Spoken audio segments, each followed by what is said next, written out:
What's up, guys? Welcome back to the FNG Academy. Buck here, former Green Beret, here to help you guys get selected.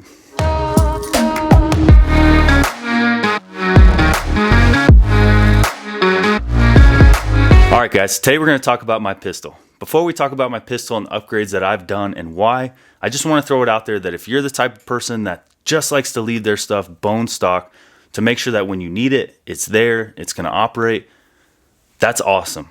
I totally agree with that logic and that mindset, and I would never argue against that. But if you're like me and you can't leave well enough alone, well, let's talk about mine.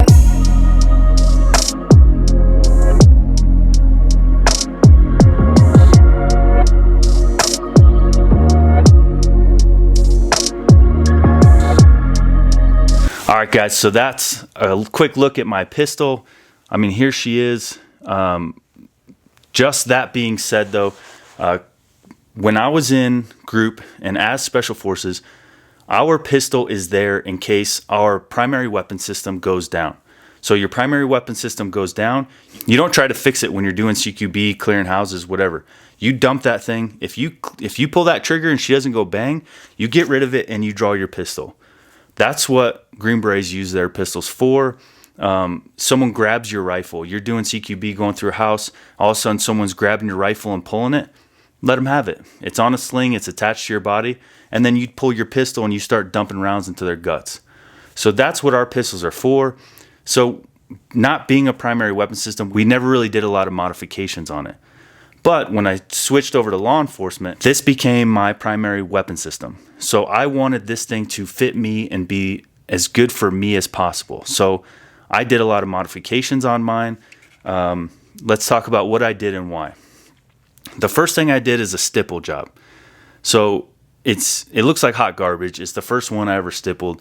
But if you're going to stipple a Glock, to me the most important thing is the finger groove underneath on the trigger guard. So that way your hand fits nice and high up into the weapon system, and it just makes it super comfortable. Honestly, I think that's one of the biggest things you could do for comfort and fit in your hand. Second thing, I put an extended mag well on mine. This one in particular is an SLR. So I like it because it's not like competition size. It's real small, stays out of the way, and it's metal and it's hung on real tight and done a really good job so far. And I have thousands and thousands and thousands of rounds through this thing, and she's still kicking. For my light, I got the TLR1 HL. Works great. You know, it burns through batteries a little quick, but it's a great light. I think most law enforcement and guys rely on that one, or a Surefire is another great option. As far as the barrel, I have a Griffin Armament barrel and micro comp on it. What I like about the Griffin Armament setup is that I get another 1/2 inch. And I'd be lying if I said I didn't want a little extra. You know what I'm saying? What guy doesn't appreciate a little extra length on their barrel? That's what I chose, and I love it. So far, it's been running great. As far as my optic, you guys know I'm cheap. I don't want to spend $400 on an optic, so I went with the Holosun. And honestly, the new Holosuns, this is a 407. The new Holosuns are pretty dope, and I like them a lot. So, and it's been great. It's got all the settings I need. I have a red dot, but I do hear that green is the new way to go for picking it up better outside and things like that. So from what I understand, if you're going to pick a dot color, green's the way to go. One thing I will say, if you're going to run your optic on it, obviously you guys want suppressor height sights, which is the taller sights. But we do a lot of shooting with pistol, and when you black out the lights and start shooting low light, you really want something with like this Ameriglow, something that has some tritium the front sight post.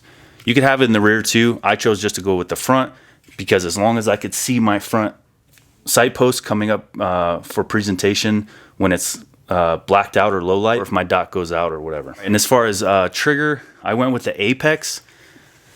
First of all, I went with the Apex because it's Gen 5, and Apex was one of the first ones to make a Gen 5 upgraded trigger. But what I like about Apex is that they pass a lot of the drop tests.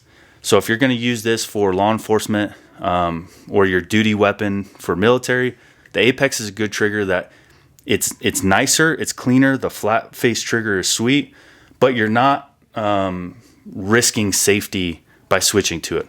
Obviously, there are better feeling triggers with cleaner brakes and things like that, but it's a trade-off. I've seen a lot of them fail the drop testing, but they feel amazing. So it's just up to you. As far as I have an extended mag release on here.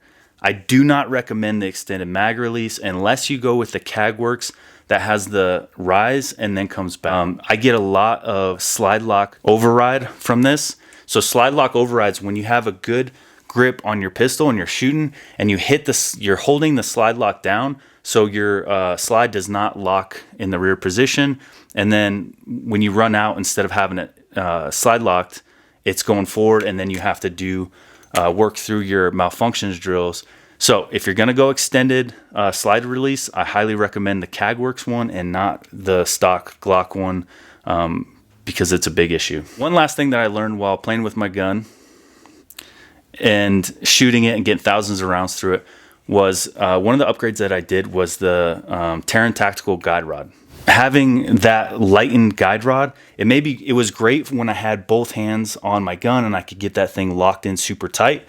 But as soon as I'm going for my one-handed shoots, offhand and strong hand, I started to get malfunctions. So the spring tension, because when you're shooting one hand, you're limp wristing slightly, unless you're just a straight baller and you can keep that thing locked in with one hand, there is going to be obviously a little more movement. So it takes that stronger spring tension to get a full cycle in, and it was just failing with the Terran Tactical Lightened Guide Rod. So I don't recommend that. I recommend sticking with the stock guide rods for your duty weapons. But other than that, that's my pistol. A lot of SF units around the world use Glock. It's a reliable pistol that you could upgrade to fit to you. I love Glock, so it's what I use. All right, guys, so that's my pistol, but I just wanted to announce that you guys came together and you voted on Instagram and on YouTube for what you wanted to see as a giveaway knife. And overwhelmingly, the answer was tour knives. I can't wait to open this thing. It's going to be so sick. I'm looking forward to it. I'm going to do a full video on unboxing it, reviewing it, checking it out. I'll do some close-up B-roll shots of it so you guys can see what it's going to look like. This is going to be in the promotion video for the book, and this is going to be the same one that's we give away for the book release with the signed copy of the book, Rising Above. Please do me a favor, guys. I don't want you to miss getting in on this, so jump over to the Instagram, follow me on Instagram, so that way I can keep you updated through Instagram. That's the platform I'm on the most, so jump over there and follow me. Don't miss this giveaway. It's going to be awesome. I can't wait to open it, and I'll do a video on it soon. Talk to you guys later. And I can't see it clearly, but it's obvious. I know